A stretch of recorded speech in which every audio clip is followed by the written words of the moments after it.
Knicks versus Sixers was a great way to start the new NBA season. The biggest thing everyone wanted to see was what the new Mike Brown offense was going to look like for New York. Yeah, I just want to see what a Mike Brown system looks like. 5 out, more threes, more pace. Look at Towns and one. He runs over Jabari Walker and converts. As well as how all the drama in Philly would play out under the bright lights. However, what we got in Abu Dhabi was far much better than anything we could have asked for. The following is a full breakdown of this game and what we learned so far heading into the 2025-26 NBA season. My fellow GOATs, every weekend the house wins. You know it. I know it. They shave the odds, they lock your account, they make sure you lose in the long run. But what if you didn't have to play against the house at all? Well, you don't have to anymore. With ProfitX, America's #1 sports prediction market, it looks and feels just like a sports book. But you're playing peer-to-peer against other fans, not the house. That means way better odds on every spread, money line, total, and even player props. Think about this. On a sports book, Derrick Henry anytime touchdown might be locked at -176, but on ProfitX, you can slide it to -168, -150, even -140 if you want. If another fan grabs the other side, your trade goes through. That's better odds, better payouts every single week. Those edges add up fast. Sign up to ProfitX today with my code GOAT, and you'll get $200 back in profit cash on your plays during your first 30 days. Stop letting the house stack the deck against you. Play against real fans. Play with the best odds in the game. ProfitX, America's #1 sports prediction market. The Sixers defense sent a message to start the game, with Oubre's ball pressure and quick hands forcing the steal to set up Maxey for the fast break layup. Picks the pocket of Bridges in transition. The Sixers convert. It's Tyrese Maxey. Nice quick start. Then multiple relentless efforts by 7-footer Robinson on the offensive glass put Dadier in position for the reverse and won. So Robinson battling for the rebound. Dadier comes down with it and one. But Maxey responded. Despite the stunt by Brunson in the gap, Tyrese used the quick pickup to get off the floater. Yabusele, as that is just pretty from Maxey. Yeah, he's just such a fun player to watch. Then the rookie VJ got in the action. Off the defensive board, he showed great patience, pushing under control and finding the sneaking Bona behind Bridges for the lob. Taken away by Edgecombe. Edgecombe out of Baylor. Alley-oop to Adem Bona, who's been getting rave reviews from Nick Nurse. Following the offensive board, Maxey's backdoor cut drew Dadier and Robinson out of position, which freed up Bona for another lob. Philadelphia here, fresh 14. Here comes Maxey. Headed steam, Maxey to Bona. With JB spinning his way into a downhill drive, Bona mistimed the block, which forced the smaller Maxey to box out Robinson, who took advantage of the mouse in the house. Brunson cannot hit, but Robinson slams it back.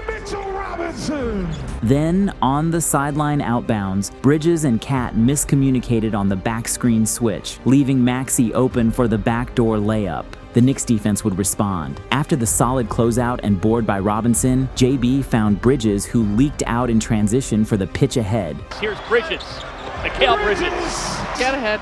Good leak out. Both teams cooled off, but Deuce sold the look away along with the double move to freeze Edwards, which opened up the 3 ball. Deuce McBride connects, and the Knicks have their first lead. Nice shaking and faking by Deuce that time on the elbow. Then with Bridges chasing over the high ball screen, Uber did a great job of keeping McCall behind, bumping him off the spot to free up the jumper. Quickness he brings when he gets on the defensive side. Maxey kept cooking. Despite Deuce overplaying, Tyrese spun and got the step, which drew Towns to the ball. And this time, he dished it to Drummond for the lob. Be around what it will look like when Joel is properly back on the floor. The 4-time rebounding leader. And there, with the assist from Maxey, Andre Drummond.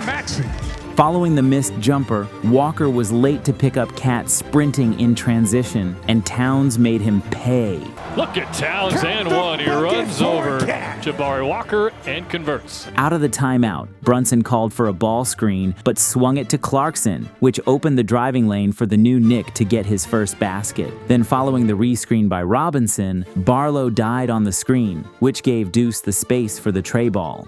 Second consecutive 3-ball for Deuce. VJ wasted no time answering. Running hard in transition, he used the over-the-head cuff to explode to the basket. New York's answer was a DHO go for Deuce, who was able to get to his spot and use his pivot game for the bucket. Unfortunately, McBride's gamble opened up the back door for Edgecombe, and after drawing 2 to the ball, he found the open Auburn All-American Broom for the finish.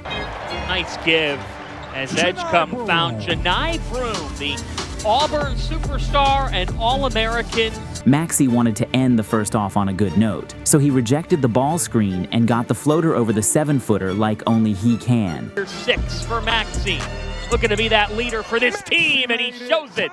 It was a 25-25 end to a back-and-forth first quarter. The 76ers started the quarter with Broom working a side dribble handoff to the vet Gordon, who turned the corner on the shot blocker Robinson, and poor boxing out led to an easy putback for the rookie. Off a poor shot from the Sixers, Hart pushed the pace and attacked rookie Edgecombe, who being in poor position in transition was forced to foul. Talked about how they played for each other. And remember when guys were not wanting to come to play in New York? Unfortunately for the Knicks, Josh Hart went down with a minimal contact injury. You hate to see this on the first game of preseason. Rebounded by Hart. Hart stumbling, fumbling in the backcourt. Is he hurt? Jump ball. Heads up. Like he might have injured himself right in front of the Sixer bench. Clarkson got position in the paint and spun to his left to create space over VJ. It's the preseason for a reason, as Philly struggled to get comfortable on offense. They're all over international sport today. Long feed to Dadier, and he'll get to the free throw line. Broom has a couple of dunks, were wide open that time. Got it right back for Oubre, rattled out. The Knicks continued to push the pace, where Tosin Evbuomwa thought he had free 2 points when Oubre flew in for the block. But the smart Robinson assumed the miss, and the 7-footer won the tip battle. Clarkson up ahead. That's a nice block by Oubre from behind. And with the stick back, Robinson for the Knicks. When VJ caught Datier too focused on the ball, he countered with a backdoor cut, and he tried to retire Robinson with that almost poster. Chandler with a give. Edgecombe was trying. Edwards was trying to cause havoc defensively, but gambled too much. So the veteran Brunson decided to teach him a lesson, stopping on a dime to create separation for his floater. Then Edgecombe filled to the slot for the kickout, where hand down, man down out of the triple threat answered any questions about his 3-point shooting ability. Nick Nurse then schemed to double the short Brunson off the ball screen, but a wide open 7-footer in the paint is easy to see for anyone. They collegiately at Baylor. Nice find for Robinson, and he gets a swirl roll off the feed from Brunson. As the shot clock ran down, Salas got to play in a closeout where he got by Brunson for an easy elbow jump shot to keep the 76ers in it. But Brunson was unstoppable, forcing the switch before making a man touch earth for the paint floater. Now, guys, a little more pep in their step, better continuity as well. Fake handoff from Brunson creates space and rattles it in. Messy basketball just works sometimes, and in the first game of the season, that was the case. Oh, Towns batted it out to Bridges, and that one's good. Then, Walker noticed Cat lat-footed on the ball screen coverage, where Maxey found him off the slipped screen. Noticing Yabusele was closed out too high, Maxey hit him with a straight line for the foul. Bridges, he said the postseason, in his words, kind of made up for whatever frustrations he had during the regular season. He played phenomenal defense. Off the defense collapsing on the attack from Brunson, Maxey lost track of Bridges, who flooded to the corner for another 3. Brunson, nice spin move. Bridges in the corner. That's a 3. Deja vu for Bridges. Cat got out early in transition, where Maxey, being the only guy back for the Sixers, held on for dear life. Sixers are 1 of 16 from long range. Wow. Maxey's tugging on Towns, and they'll call the foul. You saw what happened. Maxey was guarded by Towns. He took the 3. Off the side, DHO Cat and Bridges swarmed Maxey, which freed Barlow to find space for the pocket pass. Nice pass to a cutting Dominic Barlow. Towns found the cutting Robinson, but he couldn't control it, and the ball found its way back to the short corner for the and one dunk. Anthony Towns forced to pass inside, comes right back to him though for a right-hand stuff and one. Remember Towns, the beneficiary, releasing before Maxey with the foul. Even though this was preseason, it felt like the season was already in full swing, as we already had Jalen Brunson searching out fouls. On range, and the Sixers, well, a lot of these haven't been close. This time, Salas gets called for the foul. When VJ came back in the game, he picked up his dribble with nowhere to go, and the long arms of Bridges shot the gap for the reverse layup. Cup against Maxey. How about the reverse from Mikal Bridges? Bridges, former all-defensive player. And with Edgecombe missing the step back to end the quarter. Point lead, and it'll stay that way at halftime. The teams went into the first halftime of the season with the Knicks leading 53-43. To start the third, Yabusele got the stop on Bona and threw it ahead to Clarkson, sprinting ahead in transition for the easy slam. But Bona answered and recovered on Landry for the rejection. In the paint, blocked from behind by Bona. Yeah, Bona's a 7-footer. Then Maxey used the double jab step to create the driving lane and finished with the crafty layup. On the next possession, Clarkson showed great patience getting 2 feet in the post. Then Jordan used the quick fake to get Maxey in the air and kissed it off the glass upon getting the switch on Barlow. It was all bag work for Deuce, who got to the hole for the left-hand scoop. Dancing. The handle looks great. Look at McBride. Deuce Nice. McBride. With Dadier in the gap on the ball screen coverage, Maxey swung it to Edgecombe, who drove to the paint. And because Clarkson overhelped, it was an open kick-out to Oubre. Philly had no answer for McBride. Deuce caught Barlow sleeping on the face cut and showed his inner Dirk off the one-leg fade from the elbow. Yabusele hands to Dadier. Picked up by Bona. One-legged fall away. Why not? Deuce McBride's hitting everything. Off the DHO, Edwards was a step slow switching in front off Landry, who got downhill and elevated for the fading midi. Shamit, with the defense hesitating, takes advantage. Then the rookie VJ got caught over-stunting on the Deuce push, and after the easy swing, Brogdon made the Rook pay. The Knicks continued to exploit the Rook's inexperience. After the missed scoop, Edgecombe went down, leading to a 5-4 advantage and an easy lay.